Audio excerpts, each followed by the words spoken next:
അസ്സലാമു അലൈക്കും വറഹ്മത്തുള്ളാഹി വബറകാതുഹു. സമസ്തയുടെ പൊതുപരീക്ഷ അറിയിപ്പുകൾ. സമസ്ത കേരള ഇസ്ലാമത വിദ്യാഭ്യാസ ബോർഡിൻ്റെ കീഴിൽ ജനറൽ കലണ്ടർ പ്രകാരം നടക്കുന്ന മദ്രസകളിലെ പൊതുപരീക്ഷയ്ക്ക് ഒരുക്കങ്ങൾ പൂർത്തിയായി.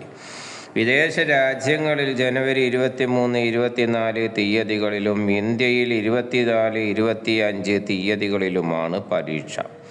സമസ്തയുടെ 11,090 മദ്രസകളിൽ നിന്നായി 2,77,642 കുട്ടികളാണ് ഈ വർഷത്തെ ജനറൽ കലണ്ടർ പ്രകാരം പൊതുപരീക്ഷ എഴുതുന്നത്. 5, 7, 10, +2 ക്ലാസ്സുകളിലാണ് പൊതുപരീക്ഷ നടക്കുന്നത്. സ്കൂൾ വർഷ കലണ്ടർ പ്രകാരം പ്രവർത്തിക്കുന്ന മദ്രസകളിൽ പൊതുപരീക്ഷ വിദേശങ്ങളിൽ ഏപ്രിൽ 3, 4 തീയതികളിലും ഇന്ത്യയിൽ 4, 5 തീയതികളിലുമാണ് നടക്കുന്നത്. 371 സെന്ററുകളിലായി 17,598 വിദ്യാർത്ഥികൾ പരീക്ഷയിൽ പങ്കെടുക്കും. 5ാം ക്ലാസ്സിൽ 1,42,229 കുട്ടികളിലും 7ാം ക്ലാസ്സിൽ 99,604 കുട്ടികളും 10ാം ക്ലാസ്സിൽ 44,111 കുട്ടികളും +2വിൽ 9,296 കുട്ടികളുമാണ് പൊതുപരീക്ഷ എഴുതുന്നത്.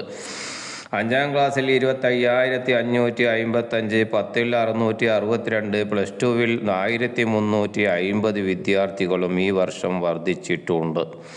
5ാം ക്ലാസ്സിൽ 151, 10ാം ക്ലാസ്സിൽ 87, +2വിൽ 143 സെന്ററുകളും വർദ്ധിച്ചിട്ടുണ്ട്.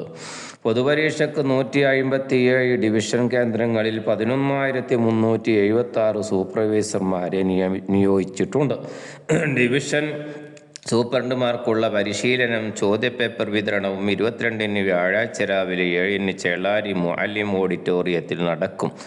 23-ന് വെള്ളിയാഴ്ച വൈകുന്നേരം 3-ന് സൂപ്പർവൈസർമാർക്കുള്ള പരിശീലനം അതാത് ഡിവിഷൻ കേന്ദ്രങ്ങളിൽ വെച്ച് നടക്കും. കേരളത്തിന് പുറമെ ആന്ധ്രാപ്രദേശ്, അസം, ബീഹാർ, കർണാടക, മഹാരാഷ്ട്ര, തമിഴ്നാട്, പോണ്ടിച്ചേരി, അന്തമാൻ, ലക്ഷദ്വീപ് പ്രദേശങ്ങളിലും UAE, Oman, Bahrain, Qatar, Saudi, Kuwait, Malaysia എന്നീ വിദേശ രാഷ്ട്രങ്ങളുമായി ആകെ 7,536 സെന്ററുകളാണ് പൊതുപരീക്ഷയ്ക്ക് വേണ്ടി ഒരുക്കിയിട്ടുള്ളത്. പൊതുപരീക്ഷാ കേന്ദ്രത്തിൻ്റെ കേന്ദ്രീകൃത മൂല്യനിർണ്ണയം 27 ഡിവിഷനുകളിൽ അതാത് കേന്ദ്രങ്ങളിൽ വെച്ച് തന്നെ നടക്കുന്നതാണ് എന്നാണ് പരീക്ഷാ സംബന്ധമായ അറിയിപ്പിൽ പറയുന്നത്. നല്ല നിലയിൽ പൊതുപരീക്ഷ എഴുതി വിദ്യാർത്ഥികൾക്ക് ഉന്നതമായ മാർക്ക് വാങ്ങാൻ അതിന് തൗഫീഖ് നൽകട്ടെ. ഇൻഷാ അല്ലാഹ്. അസ്സലാമു അലൈക്കും വറഹ്മത്തുള്ളാഹി വബറകാതുഹു.